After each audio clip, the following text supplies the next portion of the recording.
In Kushea, if you throw away, especially if you're an adult, if you're not careful, a 10-year-old boy will tell you, Papa, mpacho haya ntua diengoha. He says, I'm sorry, Daddy, here you can't throw here.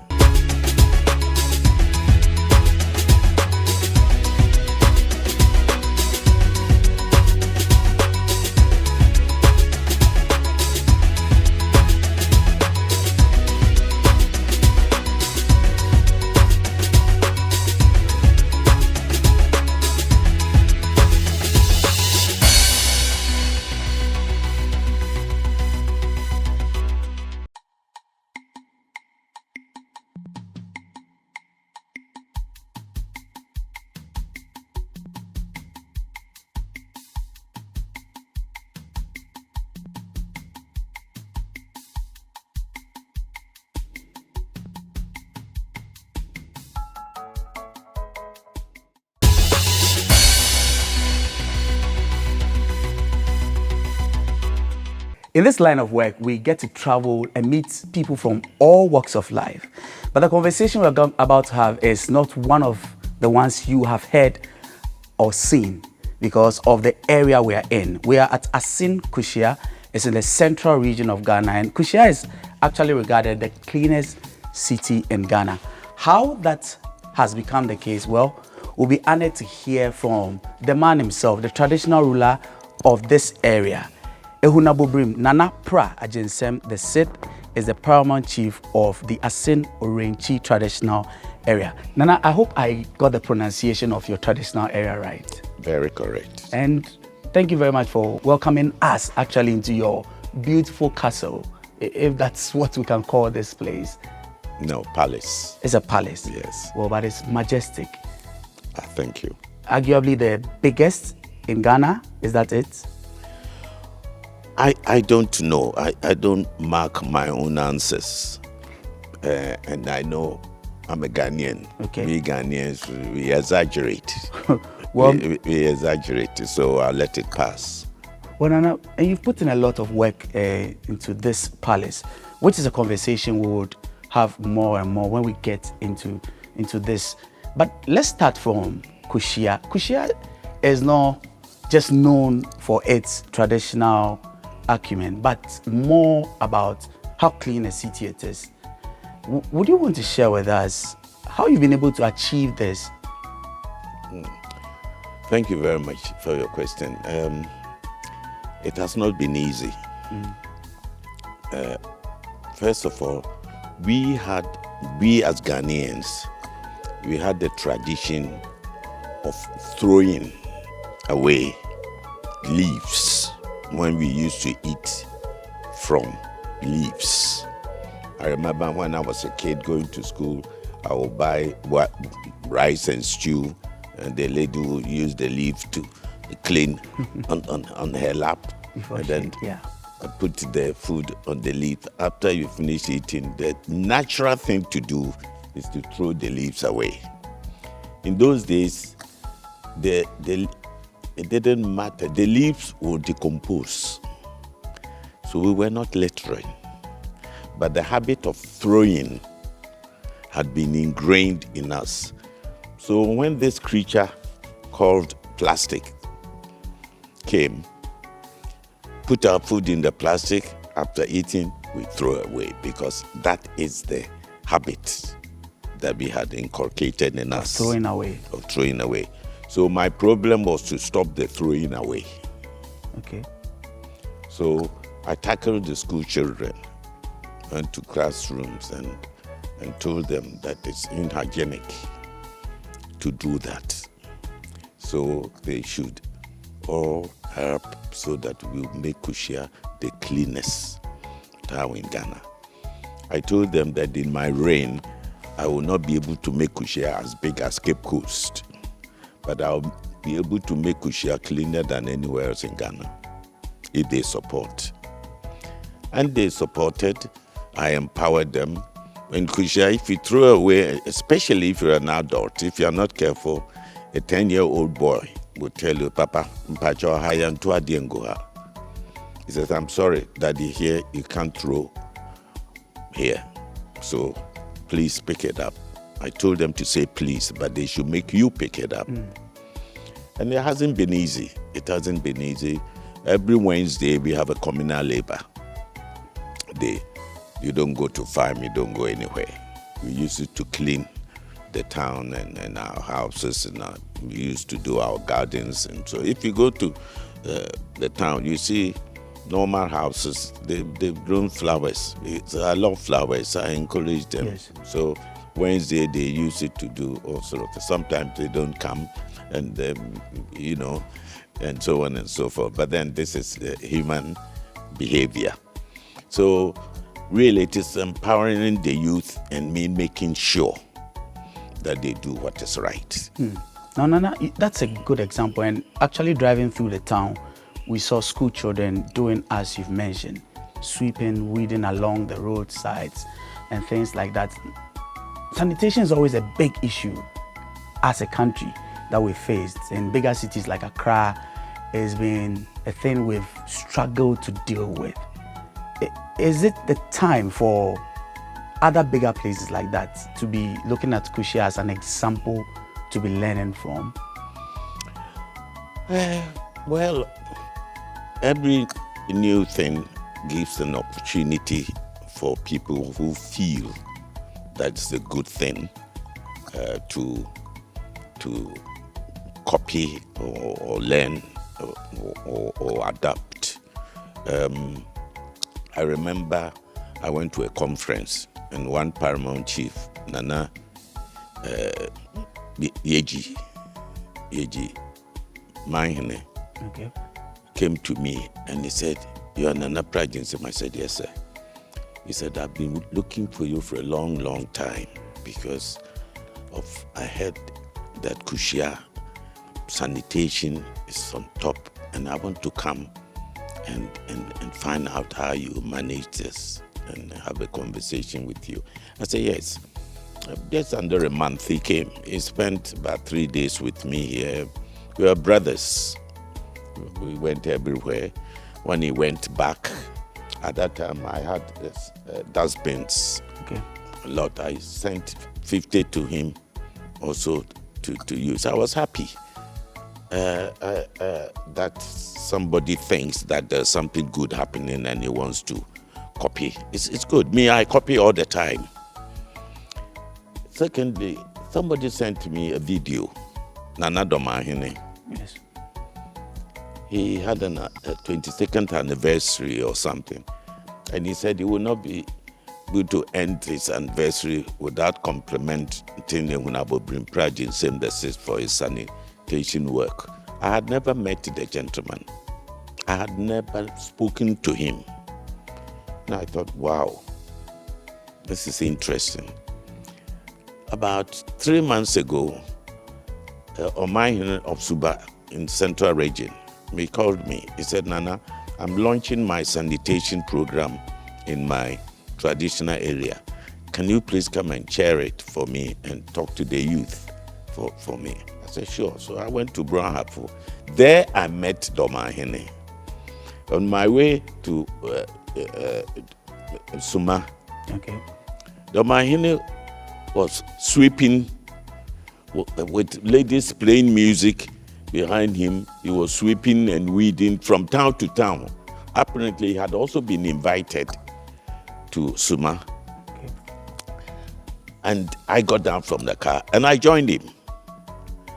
And it was joyous. The people there couldn't believe. So finally we ended up there, and the rest is history, so they say. So maybe we can learn from each other. First, we must learn to understand that there's nothing wrong in copying. In fact, Domahine's example to me demonstrated how confident the gentleman is. He's a very noble man. To have sat on TV and say that my celebration will not end until I compliment somebody else he has never met. This is deep. Now, Nana, those are examples that actually tell of maybe the need for people to, like you said, copy or follow, as it were. But Kushea is just on the lines of the River Pra, and we had the opportunity to actually go and see the extent of damage that has been caused to the river. You have been here as traditional leader for a few decades. What was the situation then and now, and how worrying a situation is it for you when you look at what the state of the river is today? When I was installed as a chief here, I was taken to River Pra as part of the tradition, and I had a bath, let's say. Okay. And when I got there, I was quite reluctant to go and have a bath with all these things that they've mixed, in the bucket and so on, because I saw the fishes. Clear water. Clear. The water was clear. Clear. The definition of water, clear.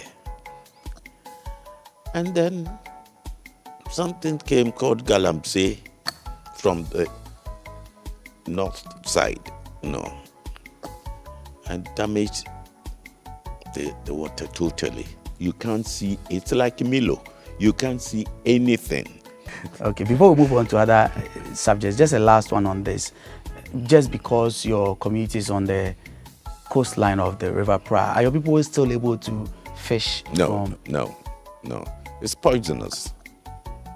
It's poisonous. That's work that's been taken away from. Yeah, they are redundant. Well, they come back to the land, and the little that they can get from the land is what keeps them alive. Okay. Now we would just return after a brief break, and then we would continue with a conversation. This is still People and Places. I'm speaking with the traditional leader in Assin Kushea. Nana Pra Ajinsem the Sith. We'll be right back.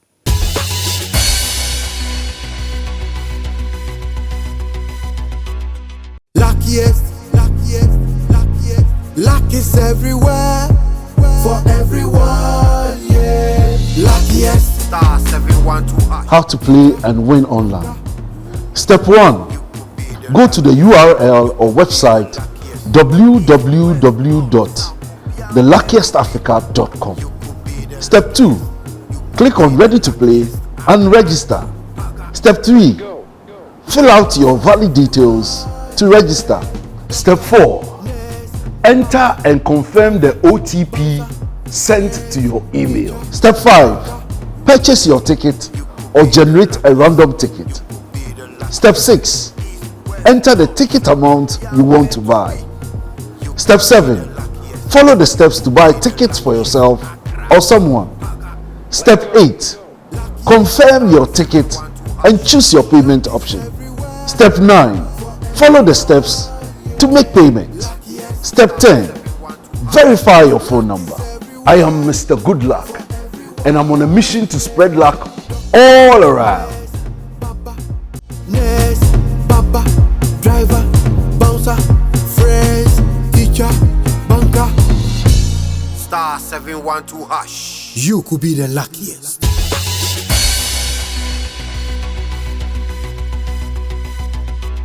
Welcome back from that short break. My guest is Nana Pra Ajinsem the Sith.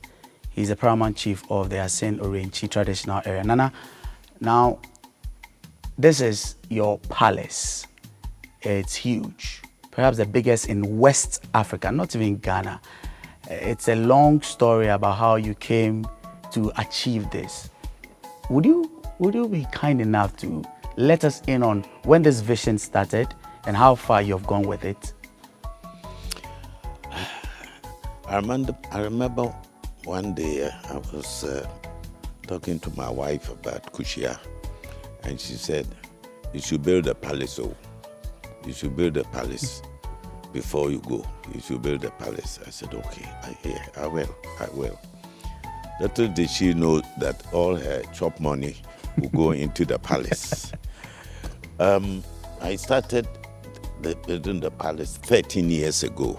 You see this tree that we're sitting under. Yes. I planted it same day. So they have the same birthdays, the tree and the palace, 13 years ago. This tree's been here for 13 years. Yes, and so has this building, which I haven't. The palace is not completed yet. So I want to be intergenerational leader. When I leave this wretched world, I want to be remembered for a long, long, long time. And one of the things that I selected to do, mainly to give my people employment, is tourism. Okay.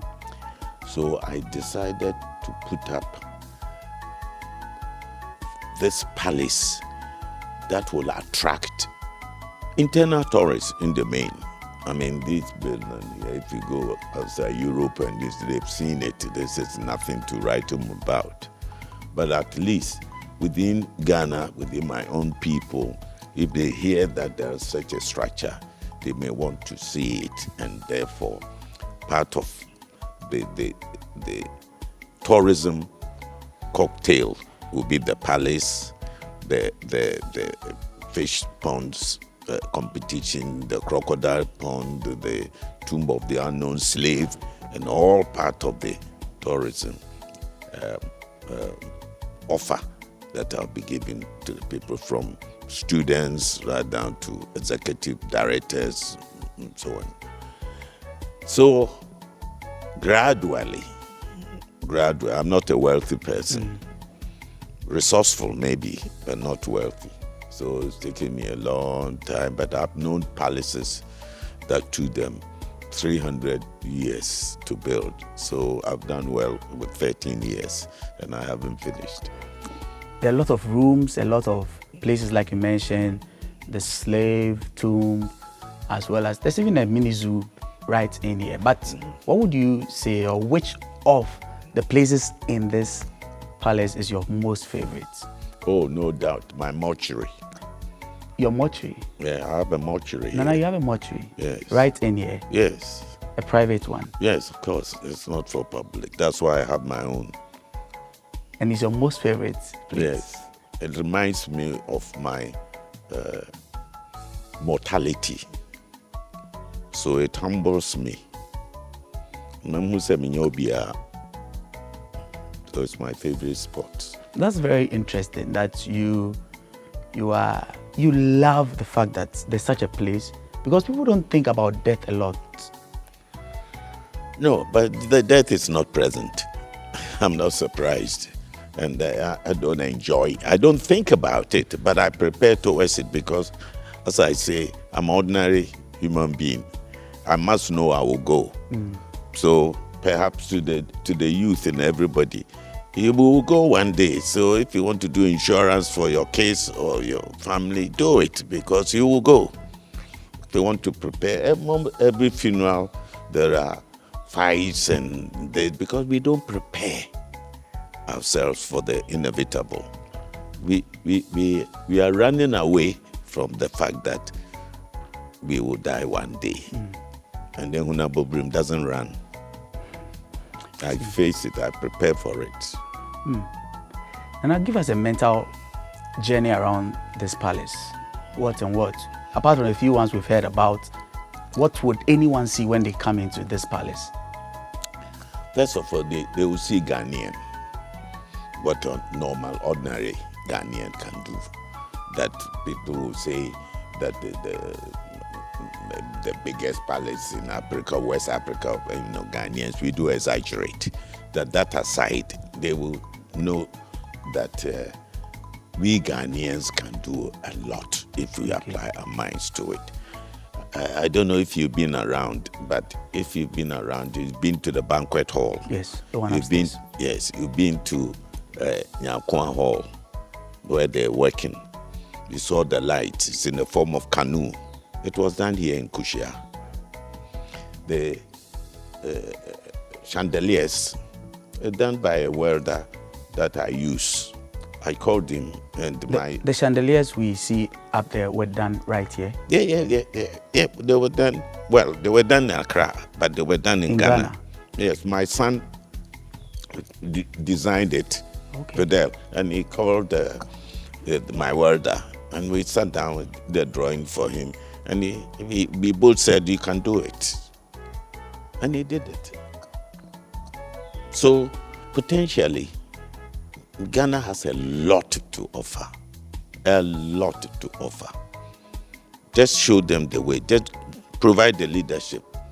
When I was young, there used to be a company called Elang. It was a furniture company. It's in Swiss. Okay. They came here, they trained the Ghanaians, master carpenters, became one of the best master carpenters in the world.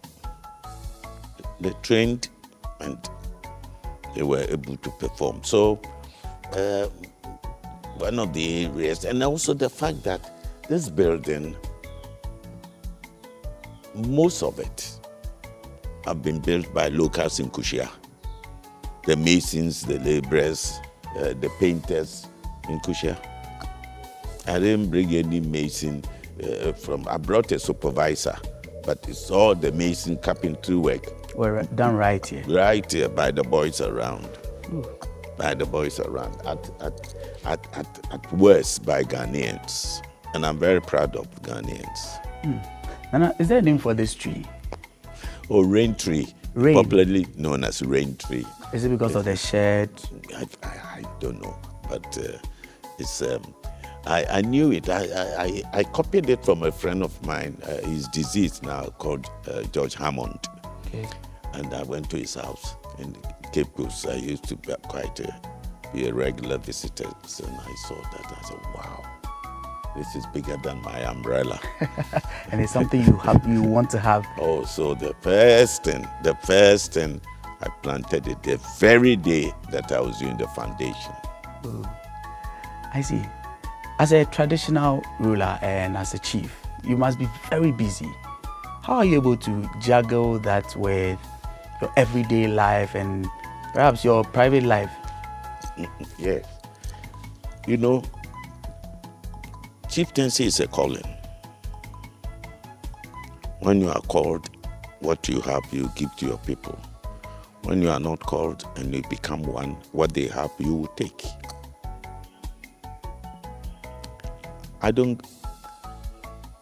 And it's not only chieftaincy, maybe it's leadership, I don't know, but my experience, the most painful part of chieftaincy to me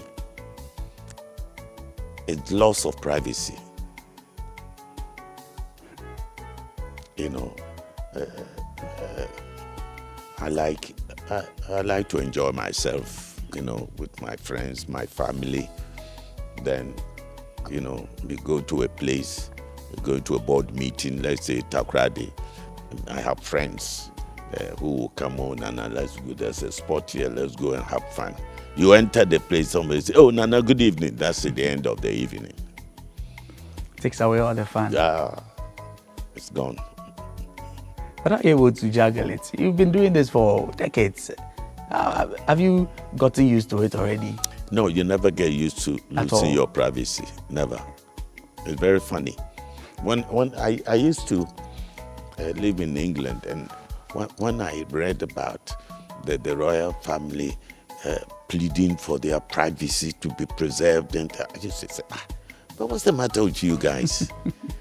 You are people's people, and maybe they would like to know what you do. Then I realized that, oh, I see. It must be separate indeed. It's the worst for me. Maybe it is because of who I am. Okay. Maybe for other leaders, that doesn't come into their equation because they don't like the life that I like. So they like staying at home and being proper, you know, so nobody will find them anywhere that you're not supposed to be and say good evening, Nana. And it messes up everything. Yeah.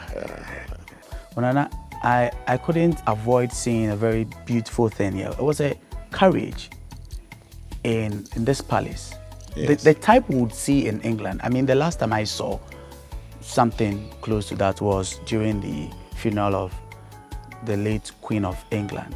Yes. Nothing close to that, but I saw one right here in this palace. Is that something you use? Now, actually, you're the first press men and ladies that have come here since I got the royal courage. I've never used it. Okay. And I don't know when I'm going to use it. But I've always had challenge about being carried by another human being. It has been something that has bothered me for a long, long time.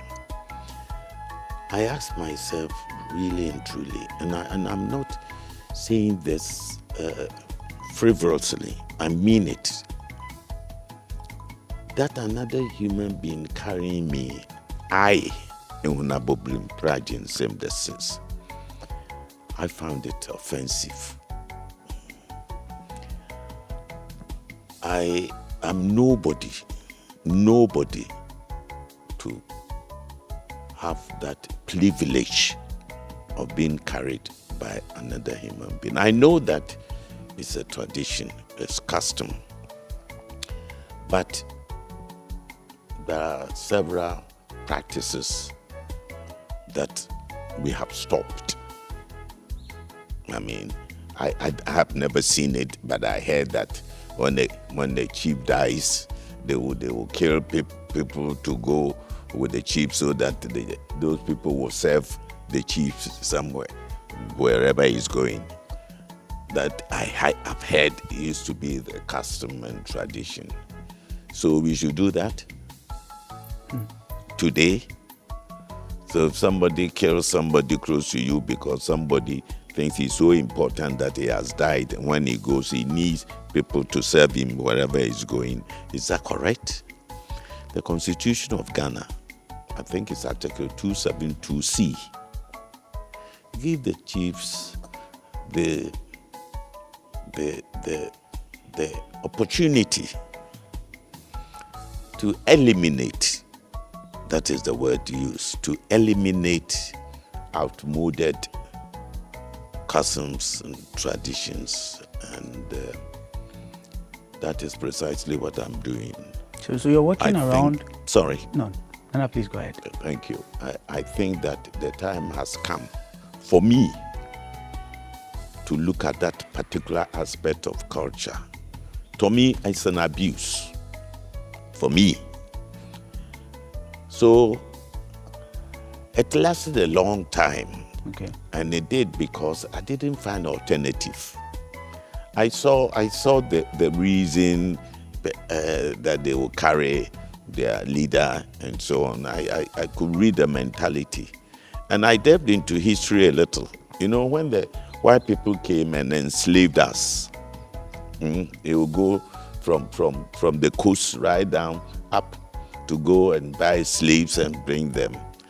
They were in a hammock, and the blacks were carrying them with their helmets. I suspect that when they left, our people saw it and they liked it. I suspect. Okay. So maybe copying is okay. Good copying is even better. So maybe they saw it and adopted it. Or maybe in those days also there were no streets, no cars, no roads. So when they're traveling with their leader, they thought out of respect, they shouldn't let the leader walk on it. They will carry. I can understand those rationale. But you don't think that it's still relevant today? We have cars, we have roads, nice roads. If you want to show, if I want to show, I'm being very careful here, going I, because it is me. I have decided to do what I'm doing. You see, and if I want to show the history of Ghana, how they carried one leader from one place to another, I'll bring them here. My palanquins are there. I will show them that this is the palanquin that they used to carry me. Then from there, we've changed. We've come to royal carriage. And besides, I saw the royal carriage in some other countries. For me, it was more comfortable, and it had dignity.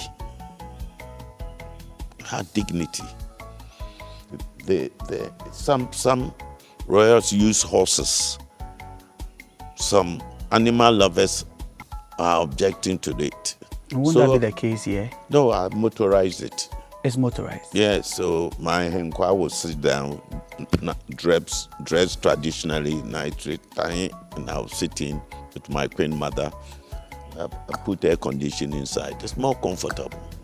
This has been well thought through, and yes, it you've has. gotten exactly what it is that you want to replace this. Like you mentioned, after all this while you've been able to achieve this. Yes, sir. Is that something that you would hope that other traditional leaders also, much as you say you personalize it, but do you think that it's something others should also be considering?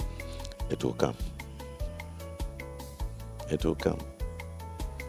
Some people are quick and have enough confidence not to care about who started it first, and they see the rationale behind it. They like it. They will come. It will happen. That's how culture is dynamic. It's not. As I gave you an example of somebody leader dies and they kill. They say it changed. There's a lot that we have changed, and what is this? And besides, in the olden days, whereby people out of love will carry their leaders, and these days we pay for it, you know. Yes. Well, I pay for it. If they want to carry me, they bargain with my elders. Then they charge me and I pay. So what is the point? What is the point? It's not out of respect or deference or I don't know what to say. So I said, no, this thing is offensive to me. It is not right. Because I have male children. If you tell them that they should go and carry me, maybe I won't agree. So other people's male children, it doesn't matter. Of course it does matter. And I'll take you back to when you spoke about the artisans who built this place. Yes. And we speak about unemployment a lot in this country. There's no work. But we have very skilled people. If going by what has been done in this palace is anything to even go by, then we should not be worried so much. Why does it seem like Ghana is not taking advantage, or we are not moving along the lines of industrialization as it should be, when we have all these skilled people around? I think that really and truly, honestly, I'm the wrong person to answer this. I don't have power to I mean, the little things that I do here that will employ the youth within my limited resources I've done, but most countries are managed by governments, not traditional leaders, politicians. So I leave it that with them. So I'm not a politician. It's at the doorsteps of politicians. Yes, I don't know how to do politics. In all of the things you've done, have there been any particular figures or traditional rulers, anyone across board or sector that you have looked up to, who have influenced some of the things you've done? Oh, all my life I've learned from the best. And whilst those that I have learned from, I have never even met them in my life. Okay. I hear that Yasantua was a brave lady, and if I get the opportunity and I get a book, I will read. And from there, I may learn a lot.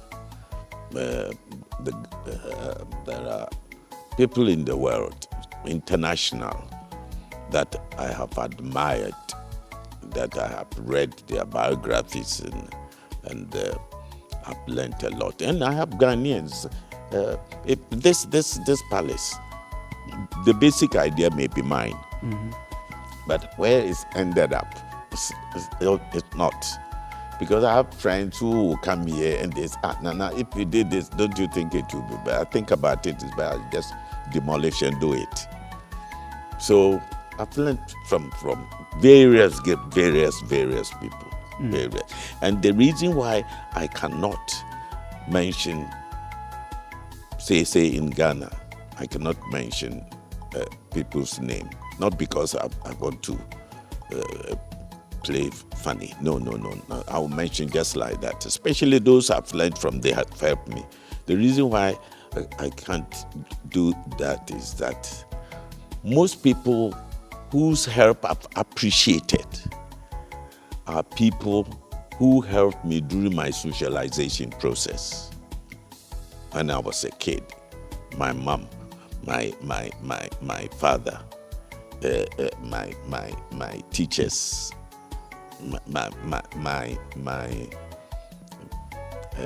my head teacher, and people like that, they have impacted my life. When I grew up, I went to England when I was fairly young. So those who perhaps I can mention are those that I met. No, I didn't meet, those that I read about. But in Ghana, I've had plenty of help. The normal, nothing spectacular. Now, Kushea is perhaps one of the towns I have seen as many statues as we have in Ghana. A lot of statues.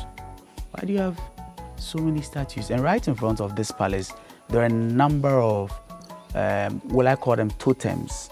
Yes. There. Tell us the significance of all of these. Statues. Have you seen my statues? No, Since I you've haven't. been here, I don't have. No, I haven't. Yeah, because it is not relevant. The totems, as you see, it's part of the design for the palace to show what Africa can do and to tell the story of how deep our philosophers, our ancestors, when they give you a creature, when they tell you that they give you a proverb, that there's a creature who has one head and two heads and one stomach. And yet when you put meat there for them to eat, they fight over it. I don't know of any country that has produced philosophers that have reasoned that way. So that is why I'm demonstrating, I'm exhibiting the primitive intellectual capacity of my ancestors. You have a crocodile pond just right outside your palace. Why are you keeping crocodiles? Because when I came from England, I had never seen a crocodile before, and I wanted to see crocodiles. I think this may have come from conversation, and I was told that I had to go to Paga. And clearly that was nonsense. I've been to secondary school, first year biology. I have to go to Paga before I see crocodile. So I got excavators, I dug a hole, put water inside, and went and got some fingerlings of crocodiles, put them there, and that's where they are. Just to show, please, sometimes Ghanaians will make you a hero when you don't deserve it. This is nothing. Aquatic habitat, you didn't do that secondary form 1. Then why are you traveling all the way? I'm not saying you shouldn't go to Paga by all means. If I get the opportunity, I will go to Paga too. I'll go anywhere in Ghana for that matter. But we can create a lot in our space. That's what I'm trying to prove. Now there's a grave that you call the grave of the, is it unknown slaves? The tomb of the unknown slave. Tomb. What's the story around that? I have a very good historian His name is Ankra, a brilliant historian. And I called him to research into the history of Orange. Okay. With the Kushea as the Ahinkro, the capital. And clearly, and he supported this by evidence, both Ghanaians and the English, the colonials. And it was that the slaves going to the south, being taken to the south. Remember, there were no roads, no highways, nothing. They walked through the bush. And he said Kushea was one of the places that they walked through because of the Pra. They will follow the banks of Pra, Okay. which is going down the coast. So a lot passed through here. And as soon as I said that, I said, wow. Then I can use also the slave story in Kushea. Because clearly, a lot did pass through here. And I said to myself, what can I do to use this also to enhance my tourism program? So I was thinking about it. Then I remembered the tomb of the unknown soldier. If you go to European countries in the capital, you will see a statue of the tomb of the unknown soldier. When the general dies, they will give a statue of the general, his face, everything. He was born this, but the ordinary soldier, nobody did that for the ordinary soldier. They just represent them by a tomb of the unknown soldier who died to save this country. So I said, then I'll do the tomb of the unknown slave. Which is a beautiful tomb. Thank you. And to immortalize them and show respect and empathy. Try and put yourself in their space and see how they suffered for this country. I want the kids to see this. And they will ask questions and you will tell them, this gentleman very likely traveled about 300, 400 kilometers. Yeah. By the time he got here, was so weak, he died. I've given it a name, so that the youth will feel the ills of slavery. That is why any custom, tradition that has a slave connotations must be destroyed. Bob Marley said, emancipate yourself from mental slavery. It is still there. And we ourselves, we use that. When people get positions, they use that to suppress. They use that to enslave. We haven't emancipated ourselves from mental slavery yet. So we use it every day. If you see a headmistress, when she appears, even teachers run away. If you see managing director, he goes in the lift, nobody can go into the same lift. Hey, if you see some minister coming out of that, hey, let alone with AK-47. Now, these may not be necessary. The Kushea story is a beautiful one, without a doubt. And if anyone was coming here, what would you want to tell them? Or what kind of memories would you want them to live here with, beyond the obvious? What is obvious to you may not be obvious to me. Apart from, we've passed the sanitation, now we are in the pretty state. I want Kushea to be the prettiest. Prettiest. Yes. The neatest and the prettiest. You saw the flowers, the yellow flowers, and I had these flowers there. When they were doing the road, they just destroyed them because they expanded the width of the road. And so I just want the person, I have a signboard, leave Kushea as you found it. I want the person to have a mentality that is going to replicate that in his own village, town, hamlet, whatever. That's what I want. Ehunabubrim, Nana Pra, Ejensem, the set. Thank you very much for speaking with us. Lengthy conversation. I have learned a lot from here. I know I've stolen a number of things I want to replicate in my house one day. And we are grateful for the opportunity. It's such a great honor. Thank you once again. Thank you. Thank you for coming. So that's been our guest, Nana Pra Ejensem, the Sith traditional paramount chief of the Orenchi traditional area. Thank you all for joining us on this episode of People and Places from Assin Kushea here in the Central Region. Until another time, be kind to one another. My name is Eche Atisu.